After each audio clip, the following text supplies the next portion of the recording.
Welcome to the Superior Town Board of Trustees Candidate Forum, sponsored by the League of Women Voters of Boulder County in conjunction with the Town of Superior. The League of Women Voters is a nonpartisan organization. It does not support or oppose any candidate or political party. My name is Susan Kinsel, the moderator of this forum and a member of the League of Women Voters. The forum is being televised live on Government Access Channel 8, which will be available through their website. Candidates may link to the site, but may not place any portion of it on their website. According to FCC policy, candidate forums must be broadcast in their entirety, except by media reporting on events. Candidates or their staff are not to record this forum. And we ask that all of you turn off your cell phones now. Also, tomorrow from the Town of Superior website, you can also access the live streaming of this forum as well. The Town of Superior is a statutory municipality with a trustee-manager form of government. The Town Board of Trustees consists of 6 trustees and a mayor elected by popular vote of the residents. In this election, voters will elect a mayor and 3 trustees, and each will serve a 4-year term.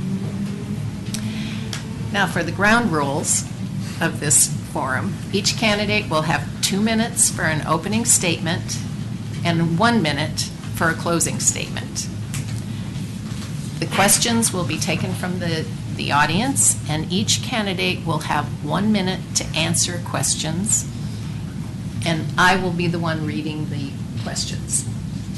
Reviewers check the questions for readability and duplication, and questions that personally attack a candidate will not be used. So we will begin this forum with opening statements by the 2 candidates for mayor, followed by the 5 candidates for trustee.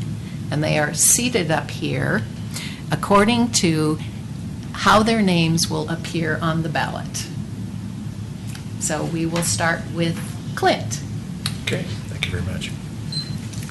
What makes a world-class community? Is it playgrounds, ball fields, pools? Those things do make good communities, but it's the people that really make world-class communities. The volunteers in our schools, the coaches, the scout leaders, and just as community needs people to coach our kids, we need people dedicated to the task of running the town government. And fortunately, there's people that enjoy going to meetings, going through large stacks of documents, going to more meetings. Good evening, my name is Clint Folsom, and I am one of those people. I moved to Colorado 26 years ago to attend the University of Colorado at Boulder. Shortly after I graduated, I moved to Superior 17 years ago. I'm 44 years old, married to my wonderful wife Leslie, and we have 2 sons, Colin and Nick, who attend Superior Elementary. For the past 6 years, I've volunteered as a member of our town's planning commission, last 2 serving as chairperson. I'd like to take the deep knowledge and experience that I've gained there and use it to lead our world-class community as your next mayor. Tonight, as you're looking at the candidates, you're going to be thinking to yourself, who's going to be smart with my taxpayer dollars? Who's going to make decisions that protect the value of my home and enhance the quality of life that we cherish so much here in Superior? I look forward to studying the issues carefully, asking tough questions, and listening to you, the residents, to earn your trust and make decisions that are in the best interest of Superior. Gladys. I'm Gladys Forshee. I live in Originaltown and have for many, many, many years. I'm a sharecropper's daughter, veteran's widow. My local government experience is that I was town clerk from 1970 to 1973. I've been extensively involved in town government, attending those meetings that Clint just spoke about over the years. I have worked for Boulder County. I've worked for the federal government, so I have lots of government experience. But the biggest thing is listening to the people. That is listening to the people and getting their opinions on what they want done with whatever issue that they come to the meetings about. I'm an insurance agent for way too many years, besides having small businesses, of being a janitorial business for 27 years that my husband and I had, and then I'm an author, and I have a tiny publishing company.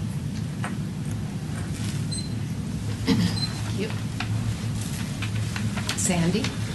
I'm Sandy Pennington, and I'm a candidate for re-election as trustee.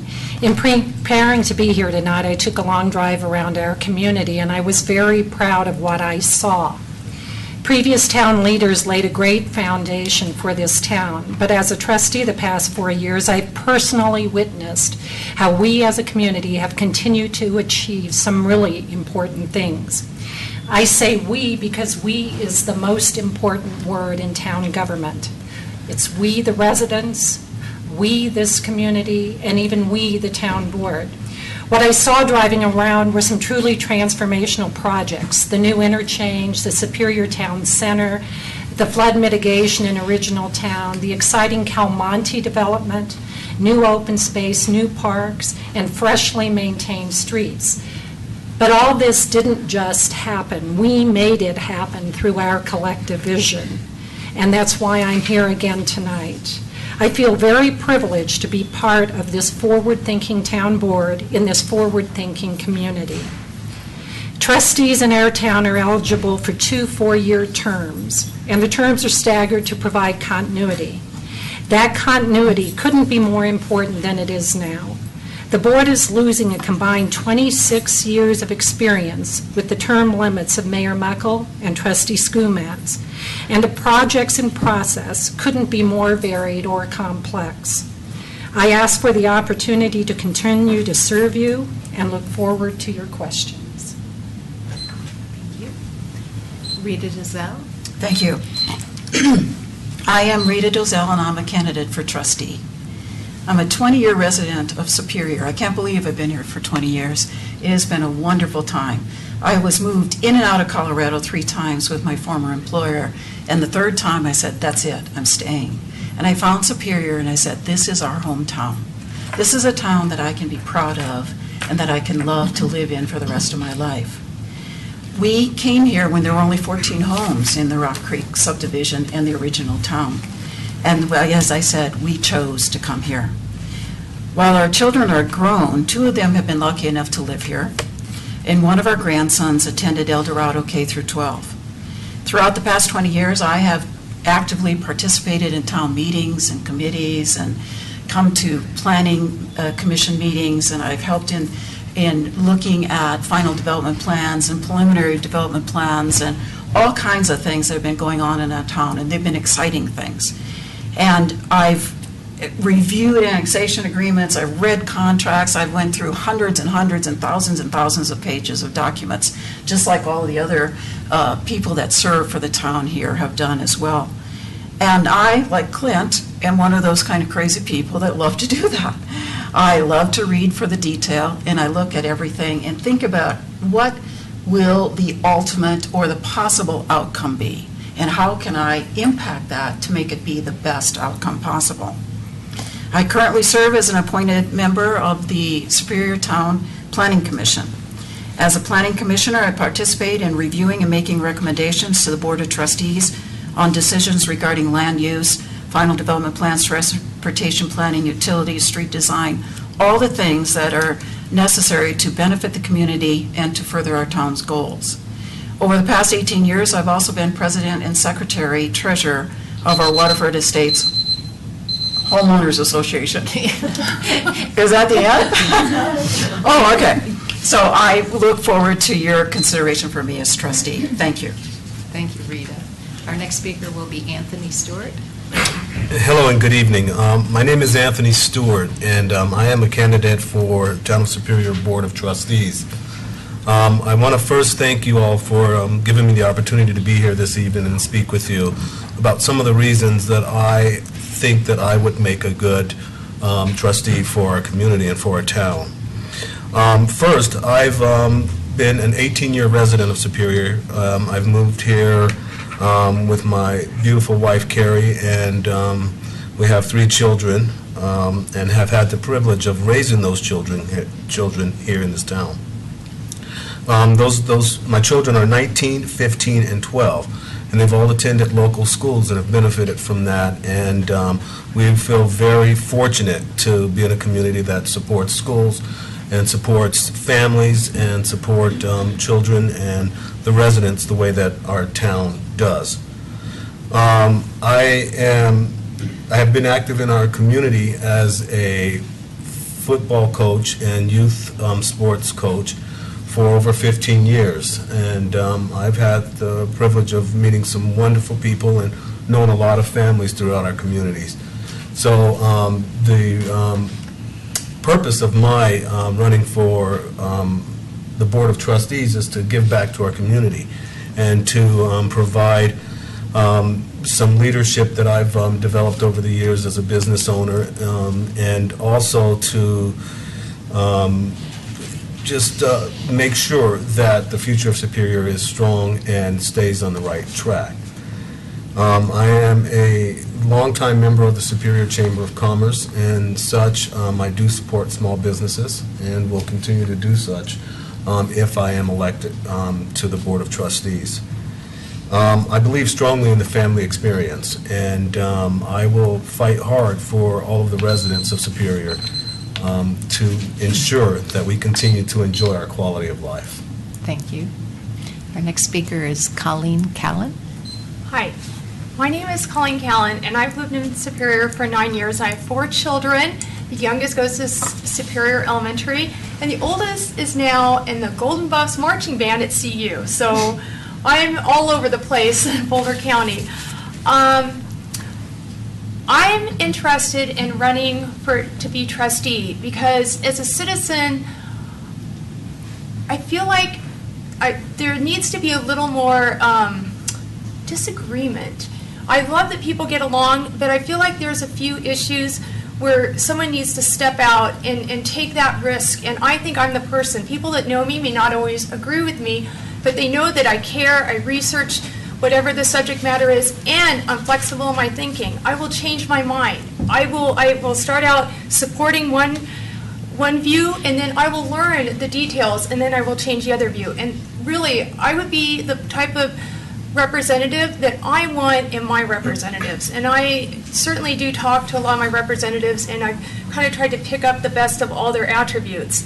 I've lived in many different places. I've lived in Alaska, and I've driven my trash to the dump on the hood of my car, so I think I can really relate to a lot of the people in Original Town, which I feel like is sometimes lacking in some of the representation. I've lived in Arizona, I've lived in Washington, I've lived in California, and then here for the last 9 years.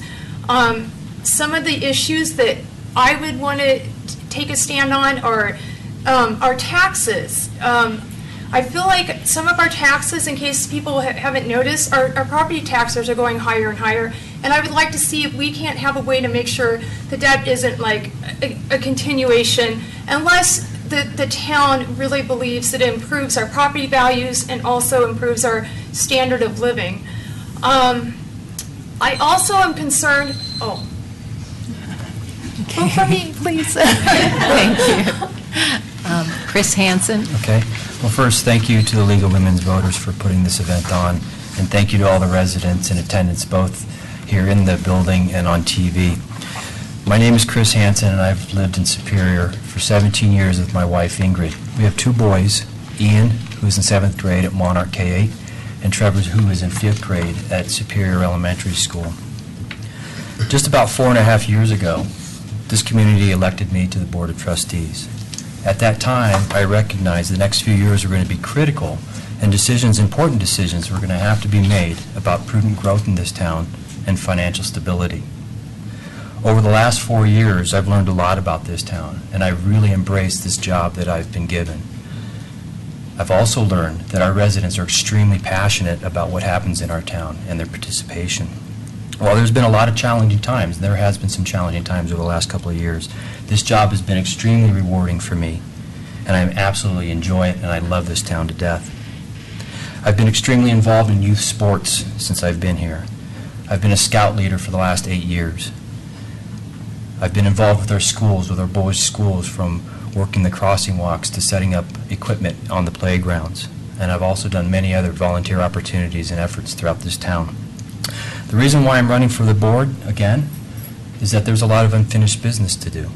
We've started some big efforts here in the last couple of years, and I want to make sure that they get done the way this board that has been in place for the last 4 years had meant them to be in place. The challenges that we're going to face over the next few years are, one, ensuring that the Town Center project moves forward and ensuring that all the residents of this town are heard during these processes.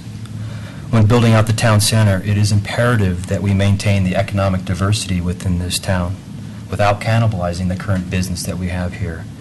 We will be challenged with identifying the need, or not, of significant town amenities, such as a potential rec center. And I ask for your vote on October 16th when you receive your mail-in ballots. Thank you. Thank you, Chris. Okay, we will start with the questions, and we'll start with Gladys. The first question is, do you have a vision for this town? And if you do, what is it? You have 1 minute.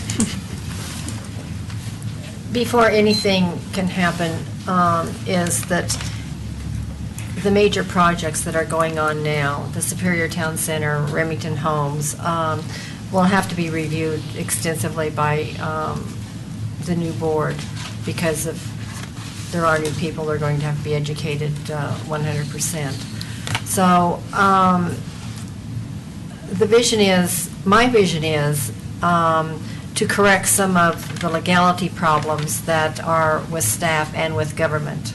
That would be my first thing, and that is my vision, to get that accomplished quickly, hopefully. Thank you. Sandy?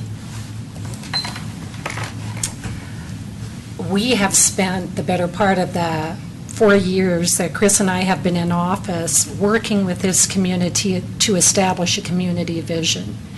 And the Superior Town Center project is a direct result of that. I believe that it is imperative we continue down that road to develop the Main Street that we aspire to develop a thriving downtown, to diversify our sales tax revenue by adding more retail, commercial, and office, all the while keeping our schools in excellent shape and keeping the essential character of this town intact. But Main Street and downtown that thrive, I think, really do complete our vision. Thank you. Rita? Thank you. I want to continue to build the sense of community that we have here. I've lived in many states too, and in towns in Arizona where you didn't feel like you belonged to a town. I belong to Superior. When I first moved here, everybody said to me, "Oh, you live in Rock Creek." I said, "No, I live in Superior." And we are very superior. People drive past us and they don't recognize what we are. So my vision for this town is continue to build that sense of community. I walk this town. I know every neighborhood. I know every portion of it. And I love it. That's why I chose to come here. That's why I chose to bring my family here. And I want other people to continue to be able to feel that way. Everyone I talk to has that sense of community, and they feel it here in Superior. We need to maintain that and not have this division that we've been seeing lately whenever we talk about certain areas being developed in one way or certain areas not being developed, or having this or not having this. I want us to say that Superior is superior in every way and has the amenities that make the quality of life ours. Thank you. Anthony? Thank you. Yes, I do have a vision for the town, and it is first to echo what a lot of the candidates have said, which is continue to grow our sense of community and to involve as many of our residents as possible in the future and the continued growth. I believe strongly that we should continue responsible growth and development, particularly in our town center, and to get that project going and underway. I also think that the town and the Board of Trustees and our leadership should explore refunding opportunities for our current debt and to try and reduce that and create greater stability for our economic health. And also getting our utilities self-sufficient. I believe that one of the things that we need to do is look at getting our utilities self-sufficient. Thank you, Anthony. Colleen? My solution meets everything except for the utilities, and I say the #1 priority is a community library. If we have a library, that would bring a sense of community. It's a place for the teens to do work. There are libraries where you can have exercise classes, cooking classes, you can meet together. As a matter of fact, the best small town library in the entire nation was awarded to a town in Colorado. And using a special funding called a special taxing district, and we could do that too. That town only has 400 residents, and I have a printout of the town library. It is amazing. And I feel like that's what's really lacking in this town, is that place for kids to come together, for all ages to come together. We have great recreational facilities, but not everyone wants to go out and kick around a ball or play at the hockey rink. So I would definitely push 100% for some library in this town. And I know that there's a way to get funding for it. Thank you. Chris? Yep. Well, my vision is to implement the vision that this entire town has worked on for the last 4 to 20 years. This board, the town staff, the residents have put in a lot of effort to put a vision in place. So for the next 10 years, our focus really should be about finishing up the town center and creating a great environment that our community can go to and be proud of, but also an environment that's inviting to those outside of our community to bring in sales tax dollars that we are so dependent on. We need to have a place that is attractive for everybody to come and enjoy this town. Thank you. Thank you. And Clint? Okay, thank you. My vision for Superior is to continue as a world-class community. When I go to Chili Fest or 4th of July Parade or any of the many other gatherings, that to me is the essence of a great community, and I want to enhance that feeling as we move forward. In terms of development, the town center is approved. That is going to give us even more of that sense of community, and I do support that, and I want to see that it's done according to plan. I think sales tax diversity, attention to our town's budget is very important. We get 75% of our revenue from sales tax, and 85% of that comes from 5 retailers, and that can be risky, and I think we ought to look at ways to improve that. Thank you. Okay, our next question is, if elected, what kind of relationship will you have with the developers in our town? And do you have current relationships with any town developers? We'll start with Sandy. I believe it is absolutely imperative that any elected official have at best an arm's length relationship with any developer in this community. The vision of this town is set by the residents of this town. Hopefully that vision can be achieved through a productive relationship with the developer, but they don't always agree. The job of a town board and your elected officials is to bring those visions into agreement. But ultimately, it is always to preserve the vision of the community we serve and aim for the achievement of that vision. So it must be an arm's length relationship. Thank you. Rita? The only connection that I would have and do have with the developer or any developers is as an applicant that comes before the town and brings forward their plans or their proposed plans for how they would like to see their development implemented in the town.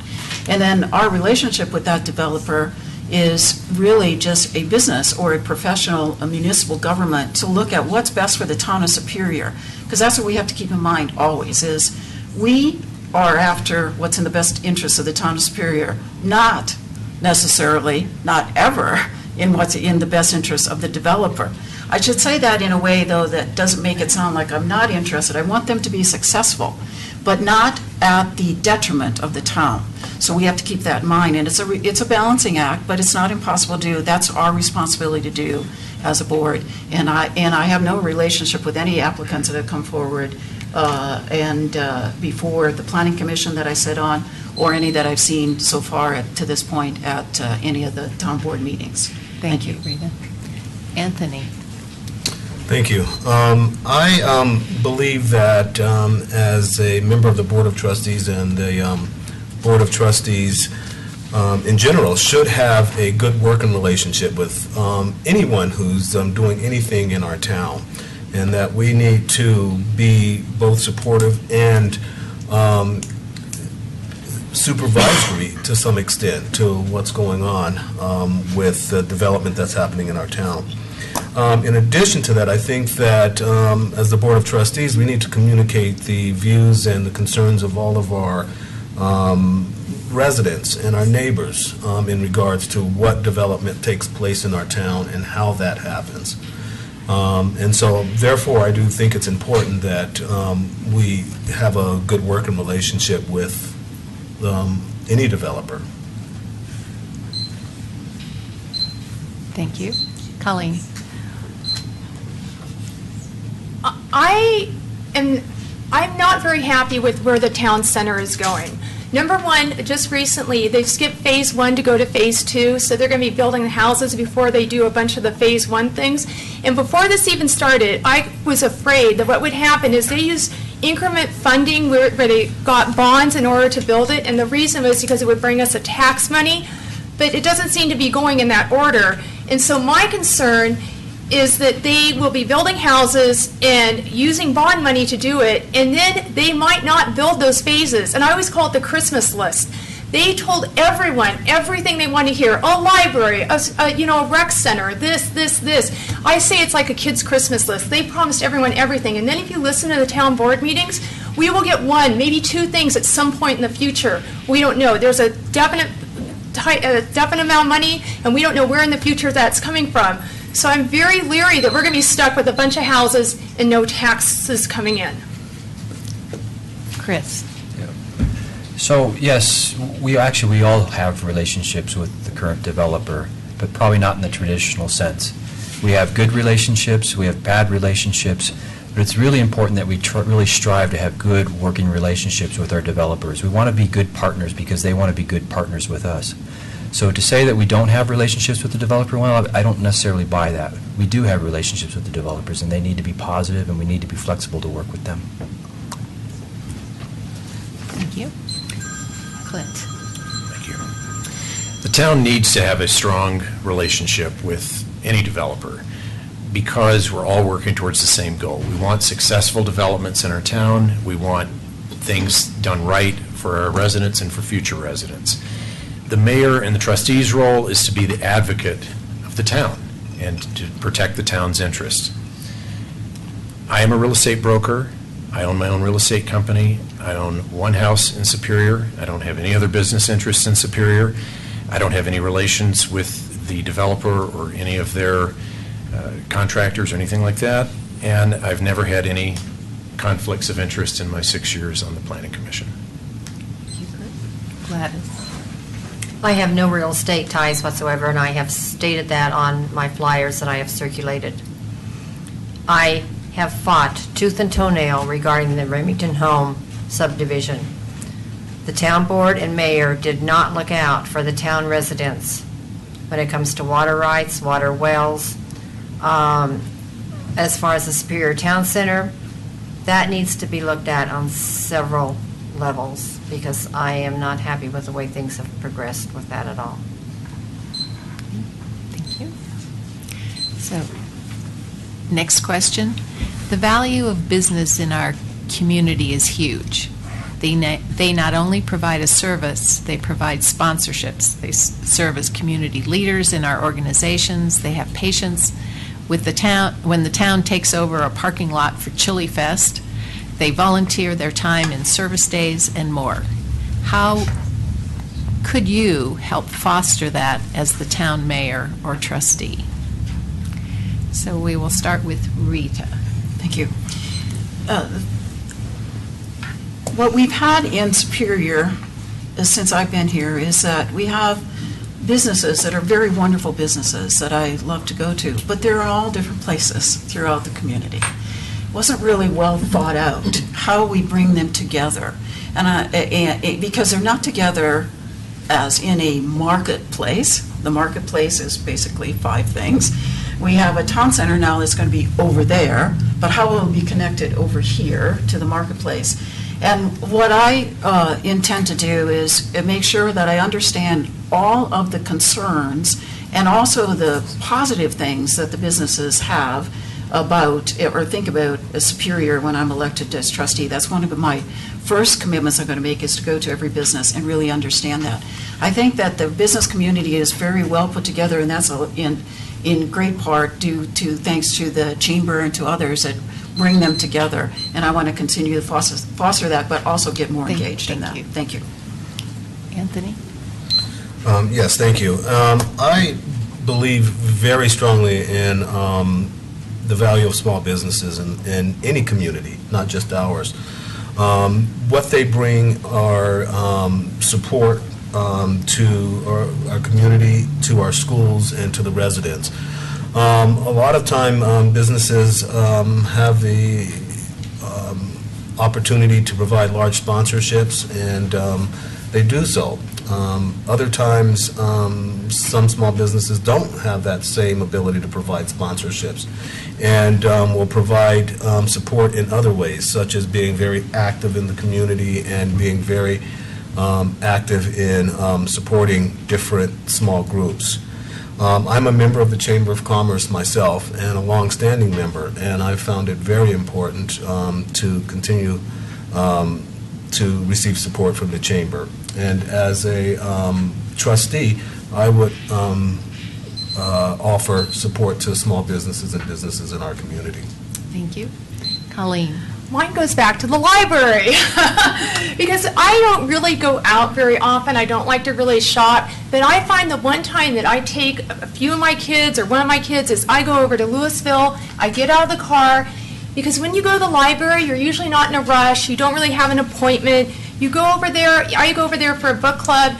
I get out and I find I walk over. Today I walked over. I had to pick up a library book I hold now and hold. I walked over to Sweet Cow and I got a milkshake with my daughter. And I think that that's what this town needs. They actually wanted to put their library out on McCaslin, and they put it where they did. And it just, the whole Louisville downtown just exploded in growth. And I think where we put a library, if we're careful with it, we can get people riding their bikes, walking, getting out of their cars and not being in a rush, and spending money and going shopping and buying little things, buying a little shirt, getting something to eat. I think that that is the key to a successful business pod.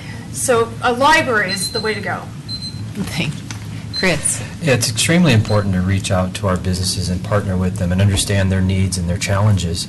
As Commissioner Folsom mentioned, that we depend so much on the sales tax revenue that comes from 5 businesses in this town.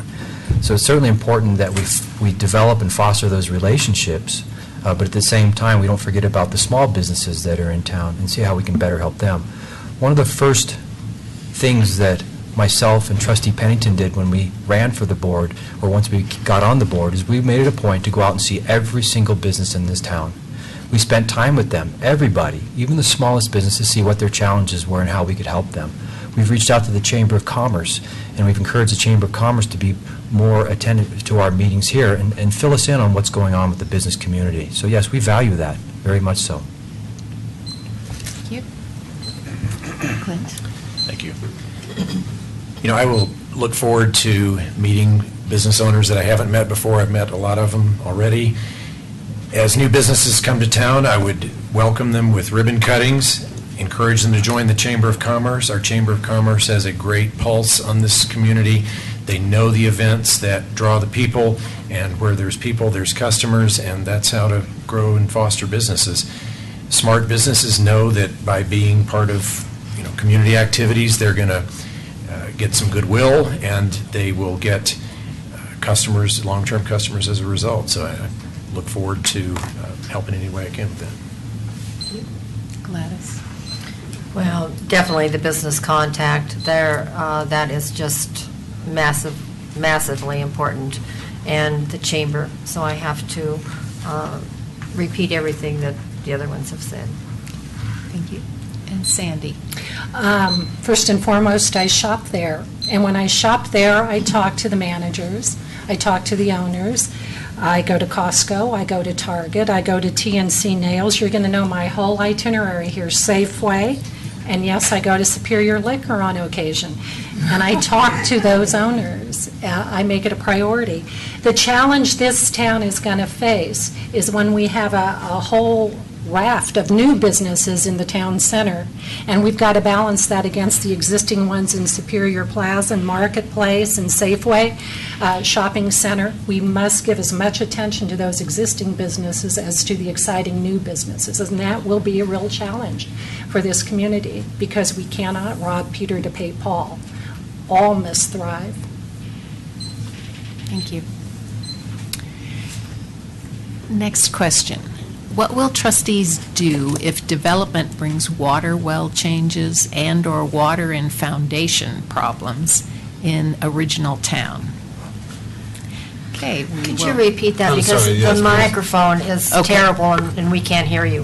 What will trustees do if development brings water well changes and/or water in foundations problems in the original town? Okay, we will start with Anthony. Yes, I believe that it would be the responsibility of the Board of Directors to listen to any concerns that our residents might have, and then address those as appropriate.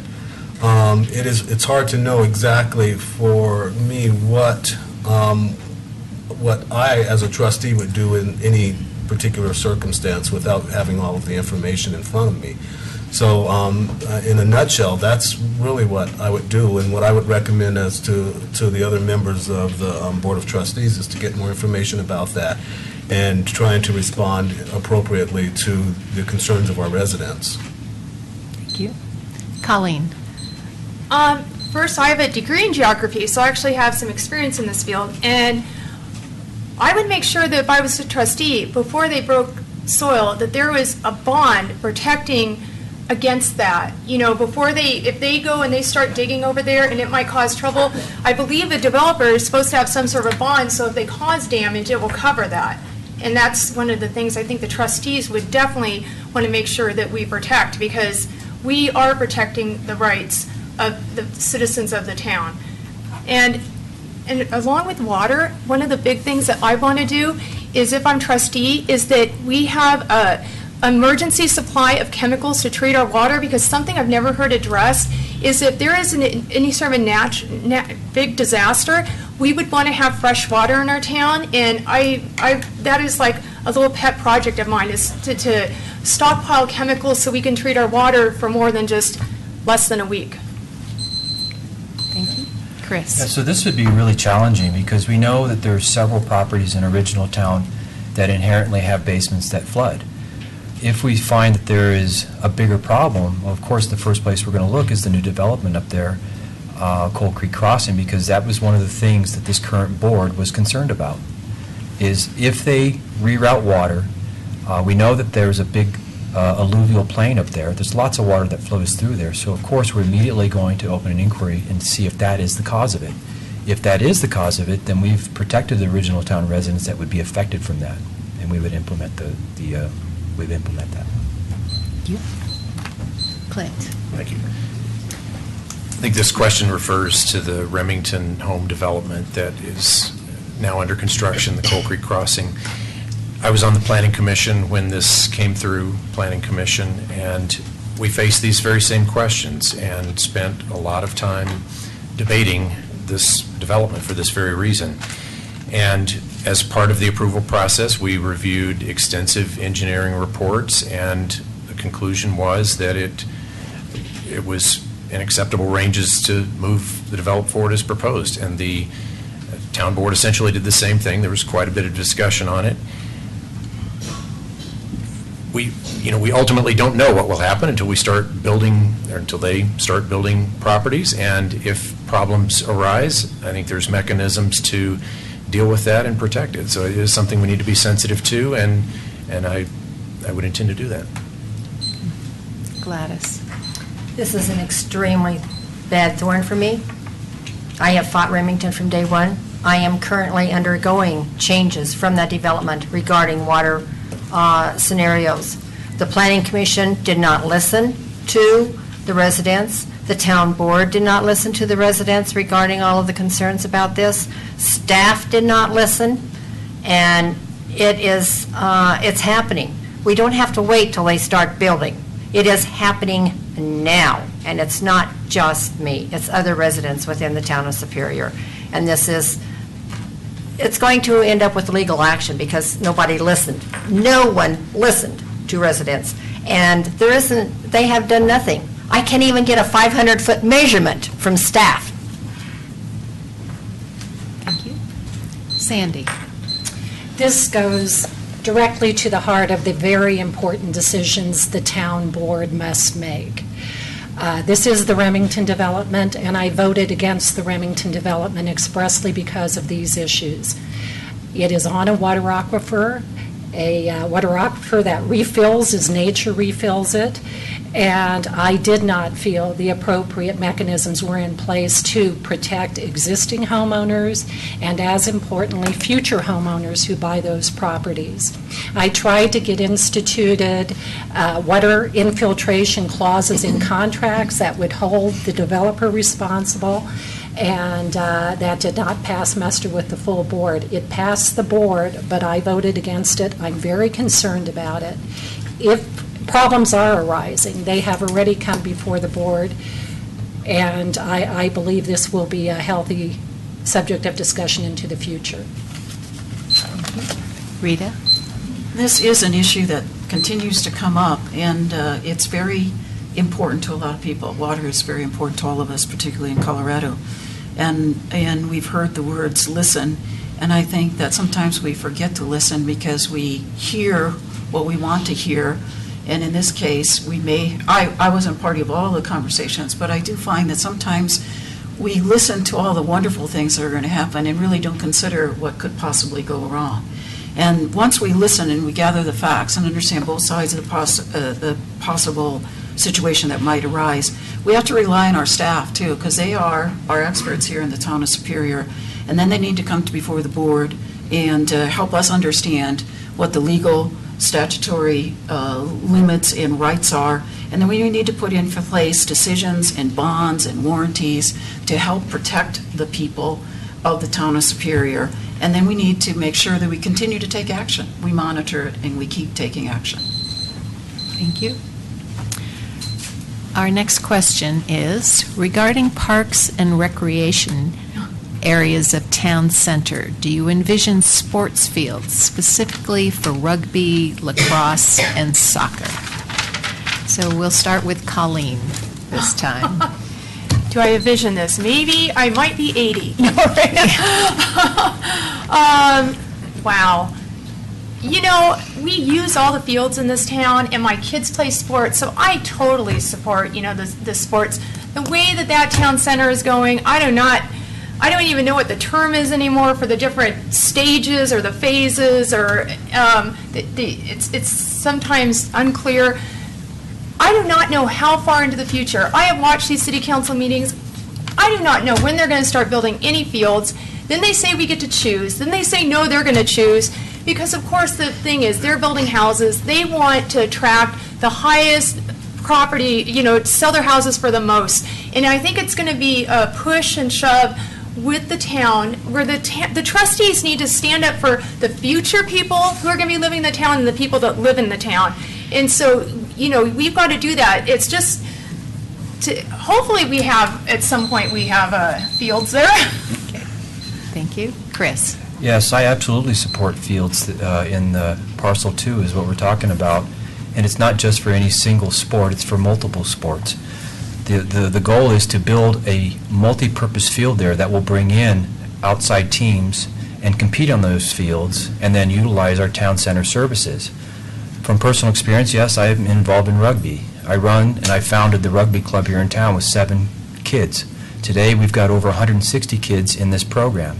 And in the springtime when we go to practice, we use the Williams Field and we use the outfield of a baseball diamond, and we still do not have enough room. And it's dangerous. We need more multi-purpose fields in this town so that we can continue to offer sports and athletic activities for our kids in this town. Thank you. Clint? Part of the process in the town center has been looking at what residents want to see on these different parcels around the town center, and I have been part of that process to vision what types of fields or what types of amenities should go in these parks. And during that process, I saw a considerable amount of support for a large field that could accommodate rugby, soccer, and lacrosse, and I absolutely support that too. I think it's a great amenity for our residents. As Trustee Hansen mentioned, it's hard for our own residents to sometimes find space. And then the added benefit is bringing in people from outside of the community, having tournaments and things that bring large amounts of people in, that those people then visit our restaurants, our retailers, and spend valuable money that helps our tax base. So I absolutely support that. I think that would be a great amenity for the town center. Thank you. Gladys? It is the developer's right to put fields where he wants in his project. ProStack has been very active in getting decisions made and where they want things and everything, and that's fine. The people do need to have a voice. The town board is listening to them much more on this project than they have on any other projects. And I have no problem with fields being added to the project, but it is still the developer's project. He has the right to put those where he wants them. Thank you. Sandy? The unique consideration with this particular project is that the only space in the Superior Town Center large enough for such a field is along the Coal Creek corridor. That is first the only creek-side amenity that is available to this town, and so it is a lot of people protected in their hearts because they want it to be like a Boulder Creek amenity. Also, it's governed by federal water law and federal and state statutes, so we are somewhat constrained. What I do see there is a multi-purpose grass field that is large enough to accommodate a 90% rugby field. It is not large enough to accommodate 100% rugby field, but a grass field that can be repurposed for community events as well, so the entire community can enjoy that very unique creek corridor. So we've got multiple objectives with that one. Rita? Thank you. The whole word I think about and I wrote down is fit. You know, we're fit if we have recreation fields, and we have to find a fit for the field. We have to fit it in within the land that we have available. And as Sandy was saying, it is possible to fit grass fields in along the creek, but you know, it hasn't been decided yet what type of field it would be or how big it would be or anything like that. And really, I think the process, and then the other fit that is very important is the fit for the funding. The funding fit. You have to be able to fund all of these things, not just for the build, but also for the operation and the maintenance of it. So it's an ongoing cost that will be either for the developer or it'll be for the town. And ultimately, almost everything comes back to the town at some point in our future life. So we have to think about the fit. And I think that the process of ProStack and also working through other committees, the Open Space Committee and others, has been working very well and will continue. Thank you. And Anthony? Thank you. It is our parks and our fields that make this such a great community.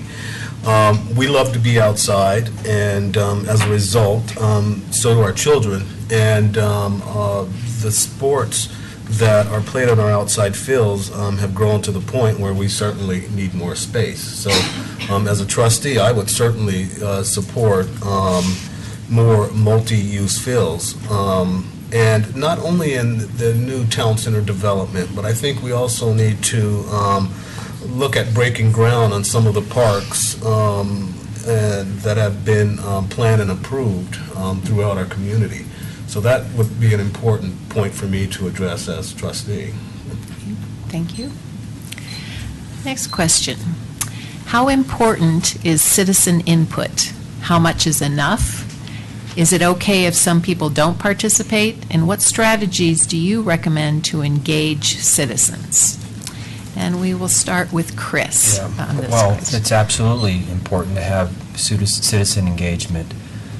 We encourage every citizen to participate, whether it's attend our town board meetings or whether it's be involved in some of our community engagement processes, or whether it's being involved in some of our surveys like the one we just recently had on indoor recreational needs.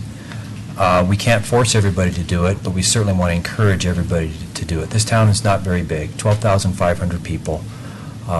It's easy enough to get to everybody, or most everybody, and encourage their input. So yes, it is absolutely important that we get them and get their input. Thank you.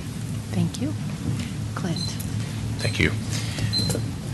Absolutely, it's important to have citizen input. That's how we make decisions. We want to have a town government that represents the desires of our residents. And if we're hearing one thing from residents and not responding to it, that's not being responsive to what our residents want. So I think that's a problem. How much? I think it's as much as people want to respond to or want to be engaged. I mean, some people have the time to be engaged, and some people have the desire to be engaged, and others do not, and that's fine.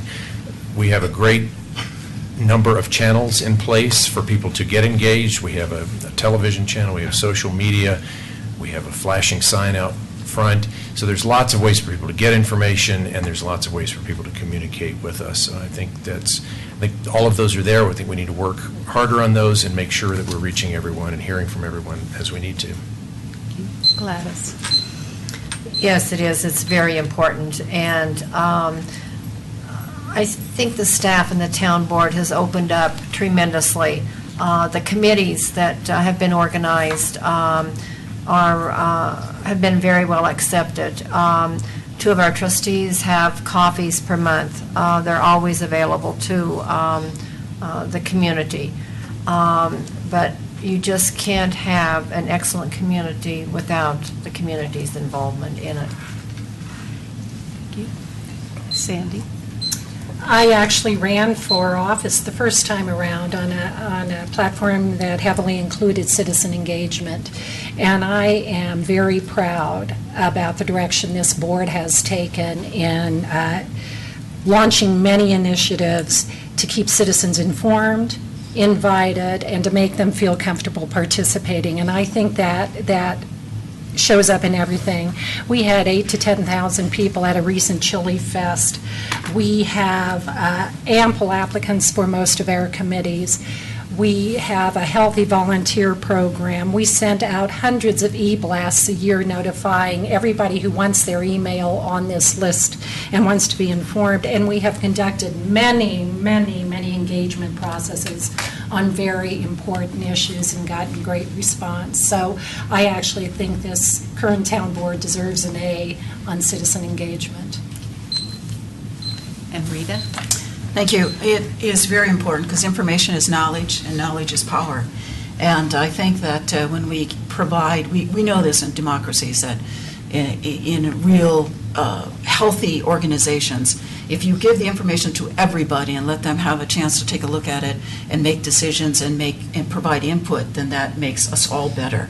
And it has to be a two-way flow, though, and it needs to be as long and as much as the citizens want. I'll take as much input as they want. We shouldn't limit them in any way. And sometimes I feel we limit some of our input that we get from the citizens, and we shouldn't do that. If we have to stay here till 1 o'clock listening to citizens, then I think we should do that. I'd rather do that than sitting here till 1 o'clock listening to those people at the front here just talk. So, and it's a very important thing, and we need to continue. Also, the other thing is, just keep in mind, just because people aren't coming to provide input, doesn't mean they're not engaged. And Anthony? Thank you. Absolutely, citizen input is crucial, and it's crucial to any part of running a good government. As leaders of our community, I believe that it would be important for us to actively seek input from the residents and actively engage them in the decisions that are being made by the town board. I mean, that's it for me. I believe strongly in getting citizen input, and that's what it is. And I Colleen? officially represent the awkward people of the town who you normally don't come forward. I really appreciate the online surveys because there's a lot of people that feel uncomfortable in public forums. And I noticed with the town center that there was an overwhelming number of groups that got represented. You know, the hockey players, you know, even my kids, like the swim teams come out. And that's great, but it seems like the groups have a huge say in that. And I like how you say that information is knowledge and knowledge is power, which makes me go back to the one thing we could have in our town that would really get citizen input. Guess what that is? Library. Woo! I think a library, seriously, everything you read about a library, that unifies. Every place I've ever lived where I feel super close in a town, it's been centered around the library. And I just think that helps the introverts, that helps the awkward people, the kids that just like to read that maybe don't feel comfortable doing sports. Thank you. Our next question.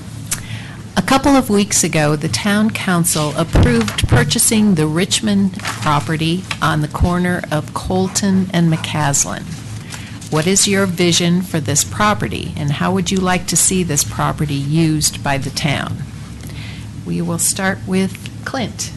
Thank you.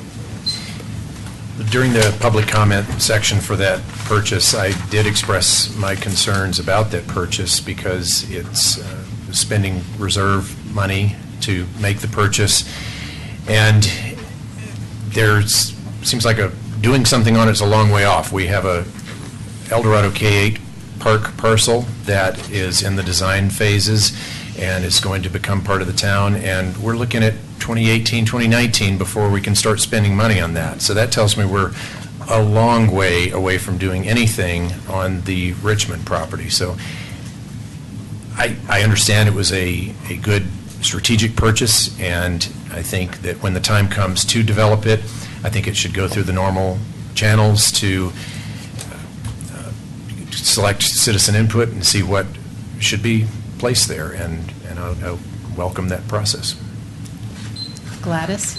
I also objected to that because of the fact that it came out of an executive session, which I definitely oppose. I can't imagine what could possibly go on that property. It is too far down the road, and here again, you've got to have citizen input. Citizens were not consulted at all before this purchase was made, and you have to have citizen input for any activity that is placed on that property. Sandy? I actually believe the Richmond 15 purchase was a very strategic purchase for the town. And whether or not it was done in the right order is the question, but I do believe it's a strategic purchase. The question asked was the vision, and what would you do with it? We don't know what we're going to do with it. There are 3 or 4 very viable options for that property, and that is where community engagement comes in. We've already had the community engaged on that parcel several times over, so we have a good idea of what people don't want to happen on that parcel. The question is, what do people want to happen? And before any town board I'm involved in makes a decision, we will have a thorough public process on that to get out the neighbors. The community in general will have to see how the Superior Town Center bills out and what some of the needs, unmet needs of that are.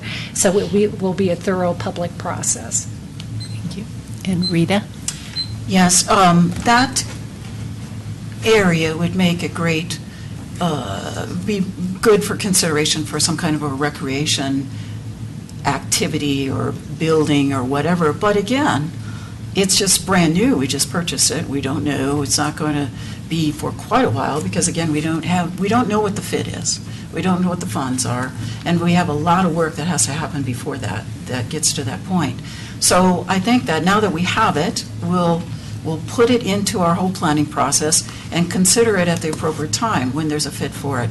But at the moment, there doesn't seem to be a clear answer, and that's good because we haven't had citizen input.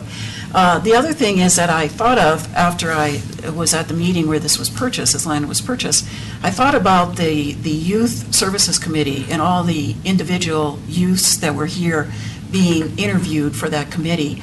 And almost every one of them said there needs to be someplace for youth, and that might be a good spot for that.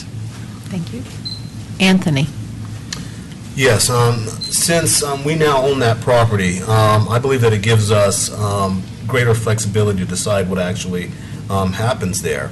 I have heard both positive and not so positive things about purchasing that land and how we could have done it differently and who we should have engaged and so forth. And I hear all of that. But now that we own it, we can decide what that property will look like and how it's developed in the future. The possibilities are endless there, and there are a lot of needs for our town. And I think that the best way to decide what goes there ultimately is to engage the community and get feedback from the residents and seek their input. Thank you. Colleen? Well, guess what I would put there? A library! That is a fantastic place for a library. But I wouldn't just put a library there. I'd also, because you have people there, you have people riding their bikes, I would definitely put some small businesses there that would create tax revenue. I love the idea of youth services. A youth services would fit in so well. That fits into so many library. They imagine that they have out east. The youth services is really important because, you know, everyone's so positive, and I love this town, but, you know, one of my kids looked up a website that talks about the different images of Superior, and they said Superior, where Louisville kids go to do drugs. And that's like the image that a lot of the people have in this area. And so youth services is an excellent idea. We really do need to address that with the library, with the youth center, something for our younger kids to do. If they want to do sports, they're set. If they don't like sports, there's nothing for them to do. Thank you. Chris? Yeah, I also believe that was a good strategic move because that gives us maximum flexibility of that parcel of property.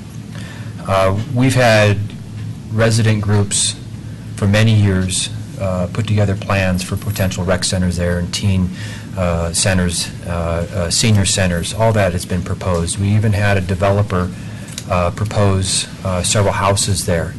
And what we saw during that process was a huge community outcry against that. And I agree 100% with Trustee Pennington that that property is very valuable to us, and that is a piece of property that is going to require extensive community outreach on what we're going to do on that property. Thank you. Okay. Can you please share your thoughts on the proposed bag use fee? And we will start with Gladys on this one. Well, this is the 21st century. Plastic bags contaminate our environment. It doesn't matter whether it's the earth, whether it's the water, or whatever. I served on Boulder County recycling program, and I helped write the assessment for that program several years ago. I served as vice chair, and I served as chair while there. I think that the cloth bags is what needs to be used. What I am against is of having to pay for something again. I mean, we pay for this, we pay for this, we pay for this, we pay for this. There should be a way for plastic bags to be eliminated without having to pay. I don't know what it is. Thank you. Sandy? I agree with Gladys. I think we can accomplish all the objectives of a bag use fee without actually charging a bag use fee. The initiative in Boulder has been extremely successful in educating the entire region. I have many, many reusable bags in my possession, and I think we have all been educated. I don't think we have to be penalized, and I don't think we have to impose that on our businesses as well. So I actually suggest collaborative programs with business to encourage businesses to actually supply these bags or to come up with creative marketing programs, possibly aided by some initiatives by the town. But I do not agree, let's be clear, on charging individual consumers 10 cents or 15 cents for a bag. Thank you. Rita? We know disincentives work and cause people to change behaviors. But I, too, have a real problem with our small town to go back and say we have to charge 5 or 10 cents to get people to stop using them. I mean, we went through a big effort to do recycling. I was always a recycler. And then we did that where we were received points for recycling. And I even tried to get everybody I knew and all up and down my street to make sure they put them in there. And then that went away. So it's kind of like, okay, I get charged for not doing the right thing, but I still can't get any benefit or compensation for doing the right thing. So somehow I'd like to, too, figure out a way that we can do it. I recognize it works, and I wouldn't have a problem. I, too, carry the bags in my trunks of all of my cars, or my 2 cars. I don't have multiple cars. 2 cars. And drive one mainly. But it just... There's got to be a way to do it without having to charge, because we're going to be charging ourselves. Okay, thank you. Anthony? Yes, honestly, I also have mixed emotions regarding this proposal. I would certainly like to get more information from other communities that have instituted bag use fees and see how that's working for them, and see what revenues it's creating, or if it's actually deterring shoppers from using the plastic bags at the grocery stores. I would also maybe propose working with the stores and finding ways to reduce their usage of plastic shopping bags. Thank you. Colleen? I call this feel-good environmentalism. I'm pretty much an environmental nut, but I am against this. And the number one problem is it's a one-use bag. Who uses it once? I use my paper ones to put my recycles in. I use my plastic ones for my trash cans. If I had, and I have lots of reusable bags, and when I use the reusables, I have to wash them. That's energy for heating the water, the detergent, drying them. So there's a lot of environmental impact, and actually in drier parts of the country there's a bigger environmental impact on reusable bags, because if you don't wash them every time, you'd be like San Francisco, who saw the infectious diseases go up. And plus, I was reading my husband's, where he went to college, there's a researcher at UC San Diego who is feeding E. coli sugar, and it's becoming a plastic replacement. So very soon we could have plastic bags that are actually made from a byproduct of E. coli that's been fed sugar. So I'm against it. Thank you. Chris? That's a tough one to follow. Well, I remember when we were using paper and we had to then choose between paper or plastic, and then it's pretty much become plastic. When we look at the cost, whether it's 5 cents a bag or 10 cents a bag, it really isn't that much money. But to me, it's the principle of the fact, and it's the fact that we're overlooking some of the other opportunities. Are there recycling programs? And this is one of the things that I like about our Recycling and Conservation Advisory Committee, is that they're looking into alternatives. So this is a good thing. They're looking into recycling programs. I think this would be a great project, a great Eagle Scout project to develop and be one of the first ones in the country to develop a great recycling program. One of the things that we need to understand is if we go to cloth bags, whatever type of cloth it is or material it is, what impact is that going to have in our landfills and in our society? And we've also seen a lot of communication on our, thank you, Thanks, Chris. Okay, Clint. Our family has reusable bags in the car. We do occasionally get some plastic bags as well. We reuse those as trash can liners. I'm not sure that starting with a fee is the right idea. We've traveled to places as tourists where there were no bags available, and you don't know that until you get to the checkout and there's no bags there. So, you know, and we would have even bought some. I think they were completely out of all bags that day. But I would be more supportive of education, possibly providing some free bags, providing more alternatives than just starting with a fee. I think I do think we need to address this issue, but starting with a fee is not the right approach, I don't believe. Thank you. All right. What is missing in Superior, and what is one thing you think is really great about Superior? And we'll start with Sandy. Well, I'm going to actually go to two things that are missing, and I wanted to have the opportunity all night to agree with Colleen, a library or library services. The second is the downtown, the Main Street, the community gathering space. I really look forward to those coming into the Superior Town Center for all of this community. What is great about this community that even though we do not have a Main Street and a downtown, we gather all over the place. We have fun all over the place at Community Movie Night, at the Chili Fest, at the 4th of July Parade, at the Arbor Day celebration up in Founders Park. So we make great use of our parks and fields in lieu of the downtown. And I anticipate we're still going to make use of all those fields when we do have a downtown. Thank you. Rita?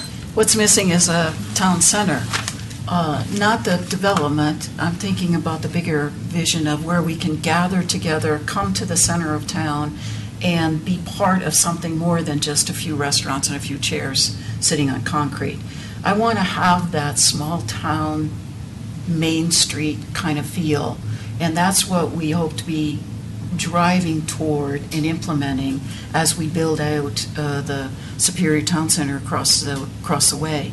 We need to be able to then connect everybody else and everything to that center and bring them in like spokes coming in.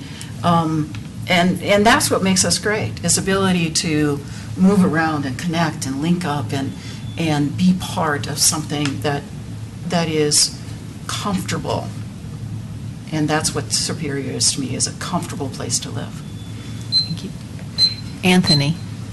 Yeah, I agree with that as well. I think that what is missing is a place to show off for other communities throughout the metro area. If you go downtown Denver or either into some suburban places, there is a crown jewel, something that kind of defines that town and the individuals that live there. So I think that is part of that is missing, and I think that could be accomplished through creating the town center and moving forward with that.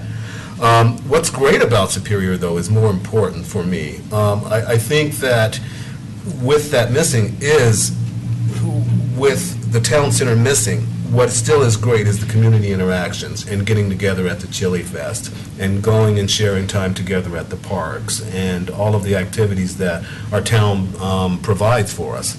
I also want to mention our Superior Chamber of Commerce. I mean, that's a really great part of Superior and really a supportive part for business. Thank you. Colleen? Of course, a library is missing, right?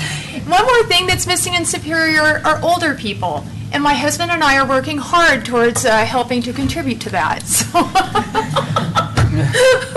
anyways, what I love about, I thought that was funny. Anyways, what I love about Superior is I love the past, how you can walk and not be right on the street, and I love the use, this is crazy, I love the use of the taxes. I spend $30 for the green spaces. That is the best $30 I spend every month. I also think that they do the best job I've ever seen in any town of maintaining the roads.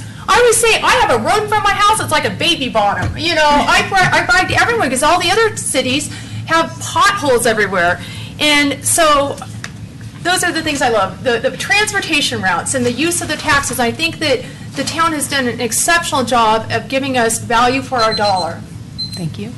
Chris? Yeah, we're absolutely missing a downtown, a place that we can go and enjoy a fine meal, a place where we can go and enjoy a beer at a nice brew pub, a place where our whole family can go and then meet other residents from other communities. What's great about this community is our schools and our teachers and the kids of this community.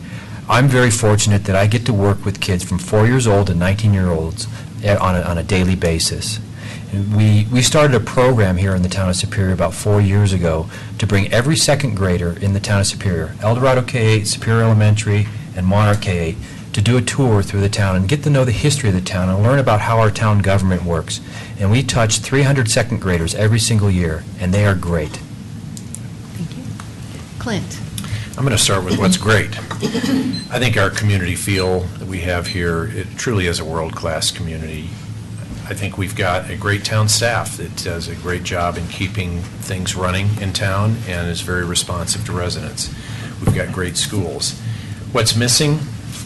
I agree that we are all looking forward to the town center and that element that's missing. I'm going to throw out a wild one. Golf carts are also missing.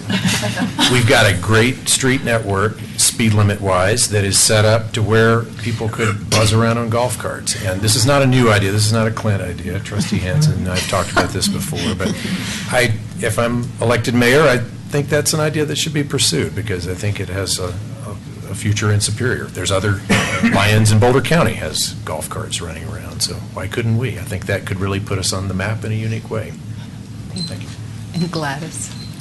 Living here when original Superior was the only Superior, and then Rock Creek came, there has definitely been division over the years.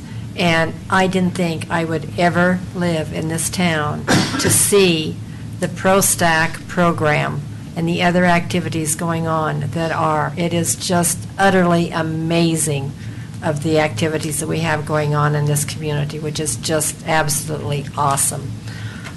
Yes, if there was one central area, that would be fine, but I think it's superb the way that our parks are used from one end of this town to the other for the activities. Thank you. Well, I think now we will start with the closing statements. So, and as promised, we will start down at that end Okay. with Chris. Well, I want to thank the League of Women Voters once again for doing such a tremendous job. I've been to 3 of these now, and each one that you guys do is just done superbly, so thank you very much. And thank you to all the residents who are with us tonight, both in the audience and on TV. 4.5 years ago, this town elected me as a trustee of the town of Superior, and they gave me great responsibility. I've worked extremely hard to fulfill that responsibility and make sure that I'm prepared for everything that we undertake. Over the last 4.5 years, we've seen some challenges, we've seen a lot of changes, we've had a lot of debate, and we've had to accept some compromise in this town. Moving forward, we're going to see the same things. We're going to have a lot of debate. It's going to be important that we partner with the developers and that we finish the town center that we set out to do. And October 16th, I hope that you look for your mail-in ballots, and on November 4th, I ask for your vote as trustee for the town of Superior. Thank you. Thank you. Colleen? Well, I hope you vote for me because I will try very hard. And I too, like some other people, I love to I read everything down to the detail. And I will question things and I will disagree. I'm an independent thinker. And I want to say that watching this board, I've been totally inspired by the women on this board. They have worked their butts off. They've read legal forms. I can tell they're questioning every little line on it. And I want to say thank you. I would be honored to join them. And I'm serving on this board, but they have just inspired me and my daughters and my sons to see that that we can have representatives that really do care and really do take that time and effort to do what's in our best interests. Anthony? Again, thank you for allowing me the opportunity to express my views this evening. I'm asking for your vote as a Superior Town Board of Trustee, because as a small businessman, I know how to get things done. I'm also a good listener and can take feedback and input from the members of our community and present that to my teammates and other board members in a way that is non-divisive and engaging without bogging down the system. I do have a very clear vision for what I'd like to see happening in the next 4 years, and that is that to get the Superior Town Center moving. I think it's important for us to do that, and wow, really? Thank you. Rita? I want to thank the League of Women Voters and also all of you for giving me the opportunity to speak to this evening. I will bring knowledge, willingness to serve, and a high level of commitment to the Superior Town Board. My review, recommendations, and approvals will be based on facts. They'll be based on listening to resident input and consideration for what is in the best interest of the town of Superior. This is a trustee's ultimate responsibility and my commitment to each of you. I will take on the tough task to reconcile potentially competing private and public interests in order to make the most of every opportunity, ensuring financial integrity for the town and making sure that benefits accrue to the town as a whole and our overall quality of life. If it is possible for one person or any person to love a town, then I love this town. I love Superior. I love living here, and I hope to live here for many more years and be able to serve you as a trustee on this board. So I ask that you trust me to be your trustee and mark me down as one of your 3 votes. Thank you. Thank you. Sandy? Thank you all for being here. 4 years ago, I was given the great privilege of serving this community, and I ask you to consider giving me that privilege once again. What matters to me is an attitude of inclusiveness, development of a common vision, open, transparent government with established, consistent processes, a collaborative spirit, leadership that inspires, and experience to put all the things we're talking about in place, such as fiscal stewardship, balanced growth, sound decision-making, economic diversity. I ask for your vote, and I promise to treat it with the respect it deserves. Thank you. Gladys? Thank you for everyone coming this evening as well as watching on TV. It will take leadership in the next 4 years to complete the projects that have been started by the present town board, but there needs to be very, very open government, and that hasn't been happening, and I want to correct that scenario very much. Clint? Thank you very much to the League of Women Voters for hosting this event tonight, and to everyone here in the audience and on television. As you know, your local elected officials make decisions that affect every single resident in this town on a daily basis, and also make decisions that are going to affect you for generations to come. As I've been campaigning, I've run into all kind of different people that some people have a low tolerance for politics and some want to talk a whole bunch. And it's really local politics is where things happen. And that's very exciting to me to be a part of that. So it's critically important that we elect leaders that take care of the essential functions, maintain a balanced budget, and with your support and your vote of confidence, I'm ready to proudly represent the town of Superior as its next mayor. Thank you. Thank you. Well, we thank all of the candidates and the voters for participating in this forum. And this concludes the Superior Town Board of Trustees Candidates Forum. Thank you. Thank you.